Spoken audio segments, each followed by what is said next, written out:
મને કોઈ પણ કામ કરતી વખતે એવું જ થયા કરે છે કે હું આ કામ બરાબર કરી શકીશ કે નહીં. મને સતત એવું લાગ્યા કરે છે કે હું કોઈ જ કામની નથી. હું સાવ નકામી છું.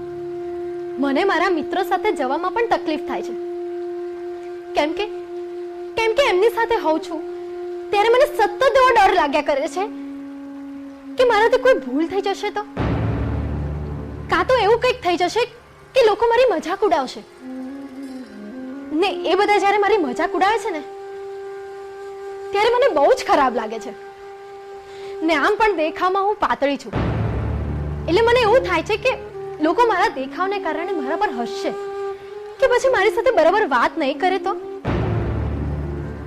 મને ક્યાંય બહાર જવું પણ નથી ગમતું.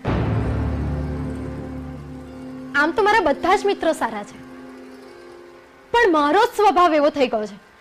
આ બધી ભૂલ મારી જ છે. ઘરમાં પણ હું કોઈ કામને લાયક નથી રહી. ઘરનું કોઈ કામ કરવા જાઉં તો મારાથી અવળું જ થઈ જાય છે. હવે મને કોઈ કામ સોંપવાની વાત કરે ને તો બધા ઘરમાં ગુસ્સે થઈને ના પાડી દે છે. મને ખબર છે કે આમાં વાંક મારો જ છે. જો હું બરાબર કામ કરતી જ હોઉં તો કોઈ મારી પર ગુસ્સે થાય જ નહીં ને. હું એ જ લાયક છું કે લોકો મને વઢે ને. ભણવામાં પણ હું બરાબર ધ્યાન નથી આપી શકતી. મારો વાંક છે કે પરીક્ષામાં હું બરાબર લખી પણ નથી શકતી અને પરિણામ ખરાબ આવે તો ઘરના બધા બોલે તે સ્વાભાવિક છે. મને યાદ છે કે નાનપણમાં મારાથી કોઈ પણ ભૂલ થતી ને તો પપ્પા મને કેટલું વળતા, પણ મારાથી કોઈ ભૂલ જ ના થતી હોત તો કેટલું સારું થાત. સાચું કહું, મને હવે કંઈ પણ કરવાનું મન નથી થતું. ના ભણવાનું, ના ઘરનું કોઈ કામ કે ના પછી મિત્ર સાથે હળવા મળવાનું. કેમ કે મને સતત એવું લાગ્યા કરે છે કે હું કોઈ પણ વસ્તુ સરખી રીતે નથી કરી શકતી. બસ કંઈ પણ કર્યા વગર બેસી રહેવાનું જ મન થાય છે. મને ઘણીવાર રડવું પણ આવી જાય છે. મને બહુ બધા વિચારો આવે છે, બહુ જ બધા વિચારો આવે છે. અને ઘણીવાર તો એવું થાય છે કે મને એવું થાય છે કે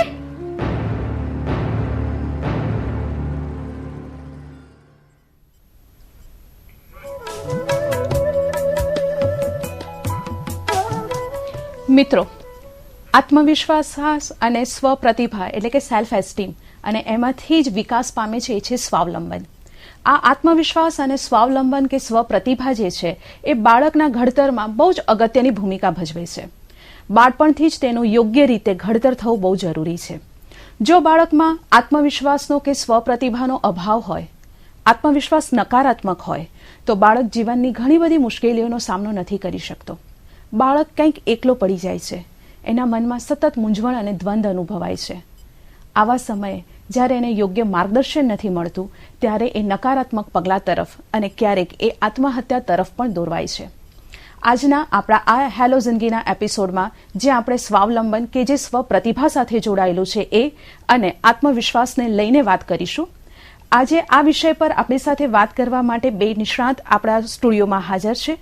પહેલા છે ડોક્ટર પ્રશાંત કારિયા કે જેઓ સુરતમાં બાળ આરોગ્ય નિષ્ણાત છે અને છેલ્લા 10 વર્ષથી પણ વધુ સમય તેઓ આ સેવા આપી રહ્યા છે. આજના આપણા બીજા નિષ્ણાત છે ડોક્ટર ખ્યાતિ મહેતલિયા, જેઓ મનોચિકિત્સક છે અને તેઓ લગભગ 12 વર્ષથી પણ વધુ સમયથી તેઓ બાળકો અને બાળકોને મૂંઝવતી આવી ઘણી બધી માનસિક સમસ્યાઓ સાથે તેઓ કામ કરી રહ્યા છે. ખ્યાતિ મેડમ, એક સવાલ. આત્મવિશ્વાસ શબ્દ એવો છે કે જે કદાચ પરિચિત છે, પણ આ સ્વાવલંબન સાથે જોડાયેલો જે આ સ્વપ્રતિભા સેલ્ફ ઇમેજની જે વાત છે એ કદાચ એક નવો કોન્સેપ્ટ છે આપણા દર્શક મિત્રો માટે. તો સ્વપ્રતિભા એ શું છે અને એમના કોઈ પ્રકાર હોઈ શકે, એના વિશે આપ સમજૂતી આપશો?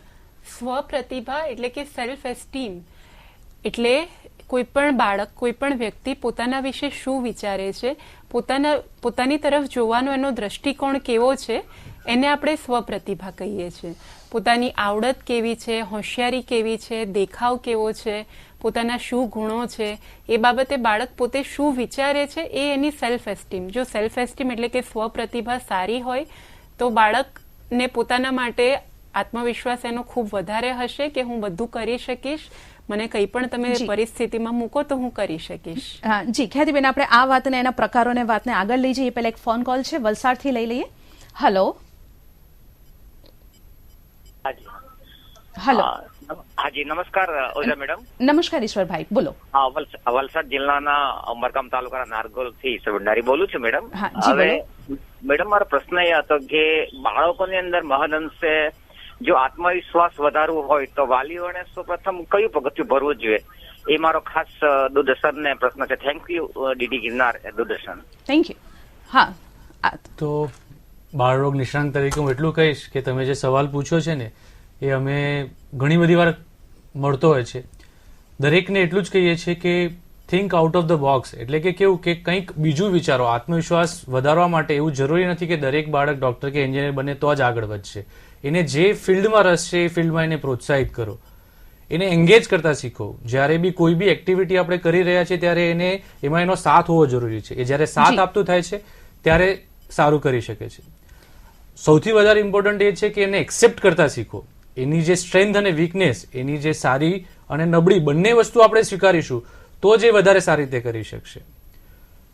વધારે મહત્વનું એ બી છે કે એની કમ્પેરિઝન નહીં કરો. આપણે ક્યારેય બી એવું નથી કહેતા કે તારા કરતા આ વધારે સારું છે અને તારા કરતા આ વધારે ખરાબ છે. એવું કહેવાથી હંમેશા બાળક દરેક જગ્યાએ પોતાની કમ્પેરિઝન કરતું થઈ જાય છે અને એ કમ્પેરિઝનના કારણે કેવું થશે કે એ ક્યારેય બી ખીલી નહીં શકે. આજે આપણે બગીચાનું ફૂલ જોઈએ તો દરેક ફૂલ ખીલે જ છે, પણ ક્યારે એવું નથી થતું કે એક ફૂલને જોઈને બીજું ફૂલ ખીલતું નથી. એટલે એને ખીલવા માટેનો ચાન્સ જે આપવાનો છે પૂરેપૂરો આપવો જરૂરી છે. અને જરૂર પડે એ પ્રમાણે આપણે એને રિસોર્સફુલ બનતા રહીએ કે જે કંઈ બી એને જરૂર છે વસ્તુની એ આપણે પ્રોવાઈડ કરીએ તો એ ખીલવાનું જ છે. એમાં કોઈ જી એટલે આત્મવિશ્વાસ વધારવા માટે બાળકની ક્ષમતાને જાણો અને ક્ષમતાને વિકસવાનું વાતાવરણ આપો તો ચોક્કસ ખીલશે, એવું આપણા નિષ્ણાતનું મંતવ્ય છે. એક બીજો ફોન કોલ છે સર, આપણે લઈ લઈએ. હલો જી. હેલો. હલો. હા મેડમ, જેતડાથી બોલો, ભાઈ થરાદથી રૂડાભાઈ. હા રૂડાભાઈ બોલો. હવે અમારે બીબલી 9મું ભણે છે. જી. તો પછી એ ભણવામાં નથી બરોબર અને ઘરનું કામ ભણાવીએ ને તો પણ કામ નથી કરતી બરોબર. જી. અને થોડું વધારે કહીએ તો પછી રોવા માંડે. જી. હા, એ મારો પ્રશ્ન છે. અચ્છા મેડમ. રૂડાભાઈ, તમે જે વાત કરી કે તમારી દીકરી છે બહુ ભણવામાં રસ નથી લેતી, ઘરના કામમાં બહુ રસ નથી લેતી અને એને વધારે કહીએ તો એ રડવા માંડે. હવે આમાં આપણે જોવાનું એ છે કે આ એની પરિસ્થિતિ પહેલેથી જ છે કે હમણાં થોડા સમયથી આ બધા લક્ષણો એનામાં જોવા મળ્યા છે. જો થોડા સમયથી જ આ બધા લક્ષણો છે તો હોઈ શકે કે ડિપ્રેશન કે એન્ઝાયટી કે આવી કોઈક બીજી માનસિક બીમારીમાંથી પીડાતી હોય તો તમારે કોઈક મનોચિકિત્સકની સલાહ લેવી જોઈએ.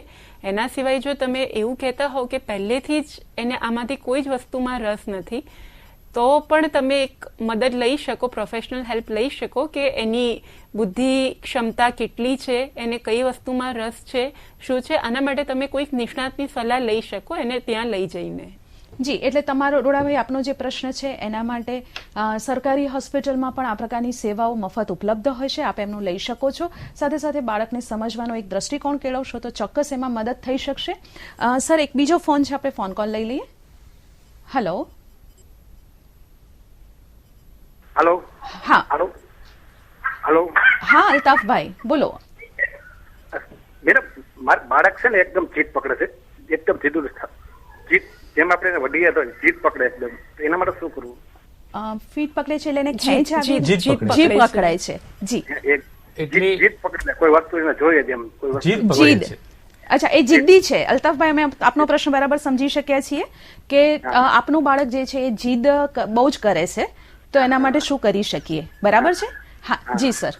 અલ્તાફભાઈ, આ વસ્તુ બહુ કોમન વસ્તુ છે કે બાળક જીદ કરતું હોય અને તમે તમારા બાળકને નાનપણથી જ એને જે વસ્તુ જોઈતી હોય પૂરી પાડતા હો છો અને એના કારણે કેવું થાય છે કે જ્યારે એને વસ્તુ મળતી નથી અને એ એકવાર જીદ કરે છે તો તમે તરત જ એને વસ્તુ લાવીને આપી દો છો. બીજી વાર કદાચ એવું થાય છે કે તમારી સામે જીદ કરે તો તમે એકવાર ના પાડો છો પણ એ થોડુંક વધારે રડે છે તો તમે તરત પાછું એ લાવીને એને વસ્તુ આપી દો છો. તકલીફ ક્યાં થાય છે કે તમારે વસ્તુ નથી આપવી તો પણ એના જીદના કારણે તમે વારે ઘડીએ સરેન્ડર થઈ જાઓ છો કે નહીં, મારી દીકરી રડે છે તો હવે હું એને આપી દઉં. તો એ ટાઈમે જો તમે ફર્મ રહેશો કે નહીં, આ વસ્તુ જો અપાય એમ છે તો જ હું આપીશ, તો જ આપણે એને આપવાની છે. અને એ ટાઈમે જો આપણે એકવાર એને કહીશું કે નહીં હવે હું આ નહીં જ કરું, આપણે શિસ્તતાથી ખાલી એને સમજાવીશું કે નહીં આ થઈ શકે એમ નથી, તો પછી ધીમે ધીમે જીદ કરવાનું પણ ઓછું કરી દેશે. જી, એટલે બાળકનું જિદ્દી વલણ એ કદાચ માતા પિતા અને બાળક વચ્ચેના આંતરક્રિયાનું કંઈક પરિણામ હશે એવું આપણા નિષ્ણાતનું મંતવ્ય છે. દર્શક મિત્રો, ફરી પાછા મળીએ છીએ આપના સવાલો સાથે નાનકડા એક વિરામ બાદ.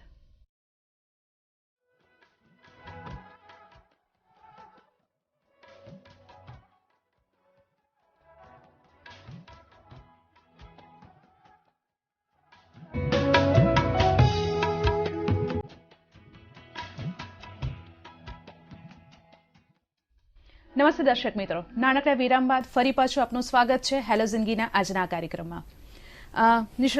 પ્રશાંત સર, આપણે આગળ વાત કરીએ એ પહેલા એક ફોન કોલ છે, આપણે એને લઈ લઈએ. હેલો.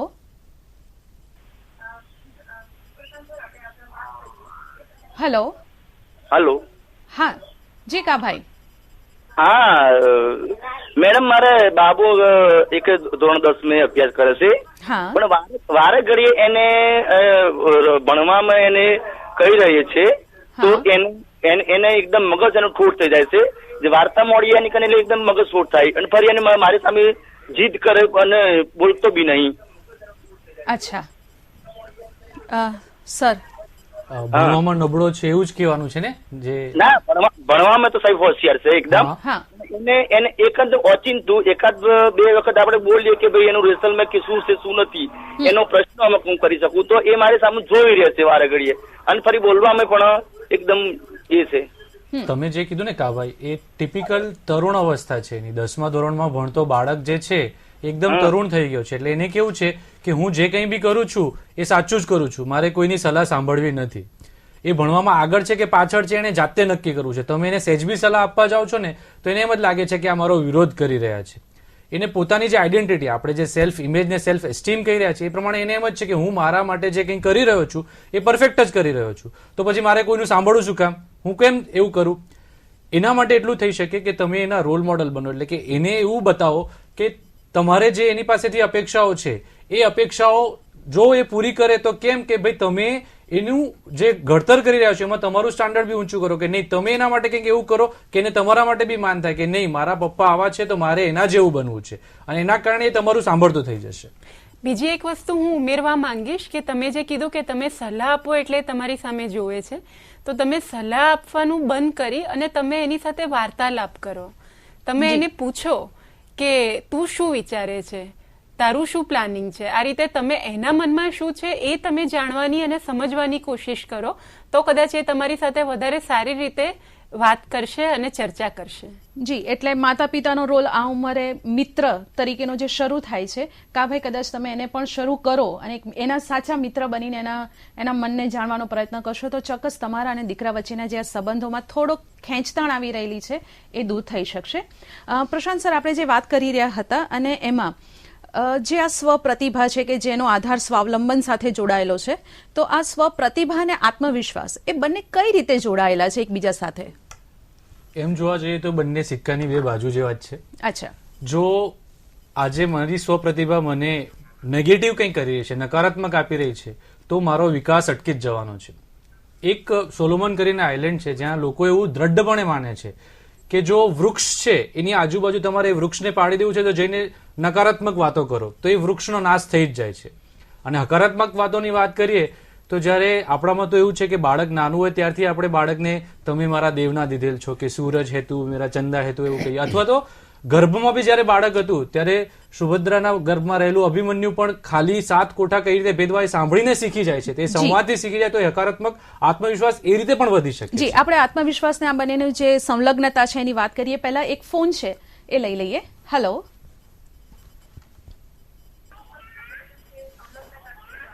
હેલો. હેલો. હા જી કનુભાઈ. બેન, મારી બેબી છે ને 9મું ભણી, બરોબર? જી. કરે કનુભાઈ, તમારો અવાજ થોડો કપાઈને આવ્યો. અમને એટલું સંભળાઈ શક્યું કે તમારા દીકરી જે છે એ 9મામાં ભણી રહ્યા છે. હું 9. હેલો. હેલો. હા જી. બરોબર, 10મું મોકલ્યું, જાતી નથી. જી, આગળ ભણવા નથી માંગતી, આપને એ કેવું છે? હા. જી મેડમ. આમાં બીજી પણ ઘણી બધી વસ્તુઓની માહિતી જોઈશે, જેમ કે એ ભણવામાં કેવી છે, એને ભણવામાં રુચિ છે કે નહીં, એ જો એ ના પાડે છે તો શું કામ ના પાડે છે, શું ફક્ત એને ભણવામાં રુચિ નથી, એને ભણવાનું ફાવતું નથી એટલે, કે પછી ત્યાં એ જે શાળામાં જાય છે ત્યાં એને કોઈ હેરાનગતિ છે, કોઈ છોકરાઓની હેરાનગતિ છે, કે શિક્ષકો સાથે એને નથી ફાવતું, કારણ શું છે એ એકવાર એની સાથે બેસી અને ચર્ચા કરવી ખૂબ જરૂરી છે. એનું કારણ સાંભળ્યા પછી જ આપણે એનો નિવાડો લાવી શકીએ. એટલે અત્યારે જરૂરી એ છે કે તમે એને પૂછો કે ભાઈ શું કારણ છે. જી, એટલે આના માટે તો સંવાદ, માતા પિતા અને બાળક વચ્ચેનો સંવાદ ખૂબ જ જરૂરી છે. દર્શક મિત્રો, ફરી પાછા મળીએ છીએ આપણે આ પ્રોગ્રામના નાનકડા વિરામ બાદ.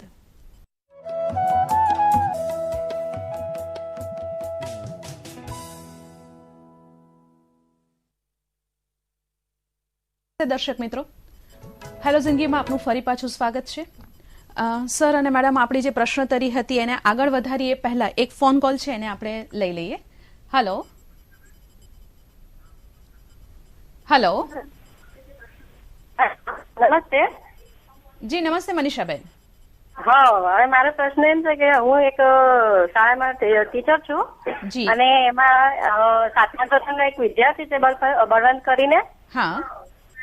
એટલે એનો ભણવામાં ઇન્ટરેસ્ટ ઓછો થઈ ગયો છે અને કે હું મરી જાઉં એવું આમ ફીલ થાય છે. અને એક વખત મળવા માટે આવ્યો તો એ આઈ કોન્ટેક્ટ અમારી સાથે કરી નથી શકતો. જી જી મેડમ, ખ્યાતિ મેમ. મનીષાબેન, આમાં હું તમને ખાસ કહીશ કે જો આવું કોઈ પણ બાળક તમને ધ્યાનમાં આવે કે જે આવી રીતે મરી જવાની વાત કરે છે તો તમે આને એકદમ ગંભીરતાપૂર્વક લો. કારણ કે આજકાલ આપણે જોઈએ છે કે શાળામાં બાળકો 7મા 8મા 9મા વાળા ઘણા બાળકો આત્મહત્યા કરીને મૃત્યુ પામે છે. જો એ આ રીતે તમે કહો છો કે આઈ કોન્ટેક્ટ નથી કરતો, મરવાની વાત કરે છે, એને ભણવામાં રુચિ ઓછી થઈ ગઈ છે, તો મોટાભાગના ચાન્સ એ છે કે ડિપ્રેશન એટલે કે ઉદાસી રોગમાંથી પીડાતો હોઈ શકે. અને જો એને યોગ્ય સમયે યોગ્ય સારવાર ન મળે તો કદાચ એ પોતાનું જીવન પણ ગુમાવી બેસે. તો આમાં હું તમને એવી સલાહ આપીશ કે તમે એની સાથે પણ વાત કરો, એને થોડોક સપોર્ટ આપો, એના માતા પિતાનો પણ તમે સંપર્ક સાધો અને કોઈ મનોચિકિત્સકને બતાવવાનો તમે માતા પિતાને સલાહ આપો. જી. અને મનીષાબેન, આપનો જે શિક્ષક તરીકેનો અહીંયા ભૂમિકા માટેની જે જાગૃતતા છે ખરેખર બિરદાવાને પાત્ર છે કે આપ આપના વિદ્યાર્થી માટે આટલા સતેજ છો. એક બીજો ફોન કોલ છે, આપણે લઈ લઈએ. Hello hello. નમસ્કાર સર. કીધું મને યાદ નથી રહેતું. હેલો. હા મેડમ. જી જી બોલો. મને કીધું યાદ શક્તિ નથી મારે. અચ્છા વિક્રમભાઈ, એટલે આપને મુશ્કેલી છે કે આપને યાદ નથી રહેતું. જી પ્રશાંત સર. વિક્રમભાઈ, દરેક માણસને દરેક વસ્તુ યાદ રહેતી જ નથી. એના માટે પ્રયત્ન જ કરવો પડે છે. તમને જો એક વસ્તુ યાદ નથી રહેતી, આપણે એવું કહીએ ને કે કોઈ બી વસ્તુ શીખવા માટે કોઈક બાળકને થોડોક સમય લાગે, કોઈકને થોડોક વધારે સમય લાગે છે. તો એકની એક વસ્તુનું રિવિઝન કર્યા કરવાથી ઘણીવાર એવું થાય કે તમને યાદ નથી રહેતું તો વાંચવાથી યાદ નથી રહેતું તો તમે સાંભળીને બી યાદ કરી શકો, અથવા કોઈ જગ્યાએ તમે વિઝ્યુઅલી જોયું હોય તો એનાથી તમને યાદ રહી શકે. તો એ પ્રમાણેની તમે કોઈ બી રીત અપનાવી શકો કે અલગ મેથડથી તમે યાદ કરવાનો પ્રયત્ન કરો અને યાદ અવશ્ય જ રહેશે, એમાં કોઈ ડાઉટ નથી. જી, એટલે સ્મૃતિ માટેની જે પણ નિષ્ણાતે સલાહ આપી એ પ્રમાણે થોડોક પ્રયત્ન કરી જુઓ વિક્રમભાઈ, ચોક્કસ એમાં સફળતા મળશે. ખ્યાતિ મેડમ, એક પ્રશ્ન કે સામાન્ય રીતે માતા પિતા જે છે બાળકનું ઘડતર હંમેશા વિધાયક રીતે જ કરવાનો પ્રયત્ન કરતા હોય છે, તો પછી આ જે સ્વ પ્રતિભા છે નકારાત્મક અથવા આત્મવિશ્વાસ ઘટી કેમ જતો હશે બાળકમાં? એના માટે કયા કારણો જવાબદાર હશે કે જેને કારણે બાળક આવું બનતું હશે? બાળકની સ્વપ્રતિભા, એનો આત્મવિશ્વાસ કેવો છે એ વસ્તુનો નિર્ણય કે એ વસ્તુનું જે ડિસિઝન છે એ એના જન્મથી વર્ષ 2 વર્ષનો થાય ત્યારથી જ મા બાપ અને એની આજુબાજુના વાતાવરણમાં બીજા લોકો એની સાથે કઈ રીતનું વર્તન કરે છે અને બાળક એમાં કઈ રીતનો પ્રતિભાવ આપે છે એના પરથી જ શરૂ થાય છે. આપણે શરૂઆત કરીએ માતા પિતાની તો જો જેટલા પણ નેગેટિવ વર્બલાઇઝેશન્સ એટલે કે નકારાત્મક વાક્યો જેટલા પણ બાળકને સાંભળવા મળે કે તું આવો છે, તને ના આવડે, તું ના કરી શકે, તો એ બધી વસ્તુ બાળક પોતાના મનમાં ક્યાંક ને ક્યાંક સમાવતું જાય છે અને એની પોતાના માટેની સ્વપ્રતિભા ઘટતી જાય છે. એના સિવાય એ અમુક વસ્તુઓ કાર્ય કરવાની કોશિશ કરે અને એમાં જો એ નિષ્ફળ જાય છે અને એના પછી બધાનું રિએક્શન્સ કેવા આવે છે એના પર એ નિર્ભર કરે છે કે જો બાળક નિષ્ફળ ગયું તો એને તમે પ્રોત્સાહન પણ આપી શકો કે તો દરેક વ્યક્તિ નિષ્ફળ જઈ શકે, તું ફરીથી કરને કરી શકીશ, તો બાળક પોતાના માટે સારું વિચારશે. પણ જો એને એવું સાંભળવા મળશે કે કેમ ના થયું, આટલું તને નથી આવડતું, તું કંઈક લાયક જ નથી, કામનો જ નથી, જો આ ટાઈપના રિએક્શન્સ મળશે એને તો એની સેલ્ફ એસ્ટીમ નેગેટિવ થશે. માતા પિતા સિવાય બહારના વાતાવરણનો પણ એટલો જ ફાળો છે, જેમ કે મિત્રો સાથે, શાળામાં, આગળ જતા ફેમિલી એટલે કુટુંબીજનો બધાનો એના પ્રત્યેનો પ્રતિભાવ કેવો છે, આ બધી વસ્તુ પર સ્વપ્રતિભાનું નિર્ભર છે. શાળામાં જોઈએ તો શિક્ષકો જેટલા પ્રોત્સાહન આપશે એટલું બાળકને સારું લાગશે. જેટલી વસ્તુઓ સોંપશે બાળકને કે આ તમે કરો જાતે, અને બાળક એ જાતે કરશે, એને કમ્પ્લીટ કરશે એટલે કે પૂરી કરશે, તો એના પછી નેચરલી એની સેલ્ફ એસ્ટીમ વધશે. પણ જો એ અધૂરું મૂકી દેશે અથવા એને વચ્ચેથી ટોકવામાં આવશે તો એ પોતાના વિશે એવું વિચારવા માંડશે કે ભાઈ મારાથી કશું થઈ શકે એમ નથી. આ રીતે વાતાવરણનો અને બાળકની પોતાની વિચારસરણી આ બધું મળી અને બાળકની સેલ્ફ એસ્ટીમ નક્કી થતી હોય છે. જી સર, આપણે જે મેડમે વાત કરી એમ કે આ સેલ્ફ એસ્ટીમ જે છે કેવી રીતે ઘડાય છે. જી મેડમ, હલો. જી મેડમ, આપ જે વાત કરી રહ્યા હતા તો કે જ્યાં સ્વ પ્રતિભાને જે ઘડાય છે, બરાબર, હવે જો ઘડતરમાં કોઈક મર્યાદા રહી જાય અને એમાં જો કોઈક નકારાત્મક સેલ્ફ એસ્ટીમ ડેવલપ થાય તો એની અસર બાળકો ઉપર કેવી થતી હોય છે? એની અસર બાળકો પર ખૂબ નેગેટિવ થતી હોય છે. બાળકનું જે પોતાનું પૂરેપૂરી ક્ષમતા છે એ બહાર નથી આવતી જો એની સેલ્ફ એસ્ટીમ ઓછી હોય. જ્યાં જ્યાં પણ કંઈક જઈને કરવાનું હોય, બોલવાનું હોય, ત્યાં ફક્ત આ નકારાત્મક સ્વપ્રતિભાના લીધે બાળક ઊભું જ નથી થતું, બાળક આગળ જ નથી આવતું કે હું આ કરું. દરેક વસ્તુને અવોઇડ કરે છે અને પરિણામે એજ્યુકેશનમાં પણ એ પાછળ રહી જાય છે કે ઇતર પ્રવૃત્તિઓમાં પણ એ પાછળ રહી શકે છે. અને કદાચ આવું ને આવું બહુ જ વધતું જાય તો પછી ડિપ્રેશન એટલે કે ઉદાસી, એન્ઝાયટી એટલે કે ચિંતા, એનો ભોગ પણ બની શકે છે. જી, એટલે બાળકના જેટલું ઘડતર અગત્યનું છે, પછી આ અસરોને પણ જો નિયંત્રણમાં ન લેવામાં આવે તો પણ બાળક માટે મુશ્કેલી છે. પ્રશાંત સર, એક જે બાળક છે એના સેલ્ફ એસ્ટીમ ધારો કે નકારાત્મક થઈ ગયું છે, બરાબર, અને આપણે એને હકારાત્મક તરફ વાળવું છે, કારણ કે આજથી આપણને વાલીને સમજ પડી કે અચ્છા મારા બાળકમાં નકારાત્મક વિચાર છે તો એને આગળ હકારાત્મક કઈ રીતે કરી શકાય. પણ સર આપ એનો જવાબ આપો એ પહેલા એક ફોન કોલ છે એને આપણે લઈ લઈએ. હેલો. હેલો. હા જી. હા મેડમ, ગુડ ઇવનિંગ. મારો પ્રશ્ન એ છે કે મારી બેબી છે 7મા ધોરણમાં ભણે છે. જી. તો એને છે ને ભણવામાં થોડી રુચિ ઓછી છે અને ખાવા પીવામાં બહુ વધારે ધ્યાન રહે છે અને વજન એનું વધતું જાય છે. અત્યારે 12 વર્ષની છે અને નાની બેબી છે એની ખાવામાં રુચિ ઓછી છે અને એ પતલી છે અને તેજસ્વી છે. એના માટે શું કરવું મેડમ? જી, તમે જે વાત કરી ને લોકેશભાઈ, એમાં પહેલું જે તમે કરી રહ્યા છો એ કમ્પેરિઝન કરી રહ્યા છો કે મારી મોટી દીકરી આવી છે ને નાની દીકરી આવી છે. એ કમ્પેરિઝનના કારણે ક્યાંક જાણતા અજાણતા બાળકમાં એ ભાવના આવી જાય છે કે હું સારી નથી અને આ સારી છે. એના કારણે ઘણીવાર કેવું થાય છે, જેમ તમે કીધું કે પહેલા બાળકની કમ્પેરિઝન તમે જો નાના બાળક સાથે કરો કે આ ભણવામાં સારી છે અને તું નથી, તો એને દર વખતે એમ જ થયા કરશે કે હું તો ભણવામાં સારી જ નથી, તો હું ભણીને શું કરું.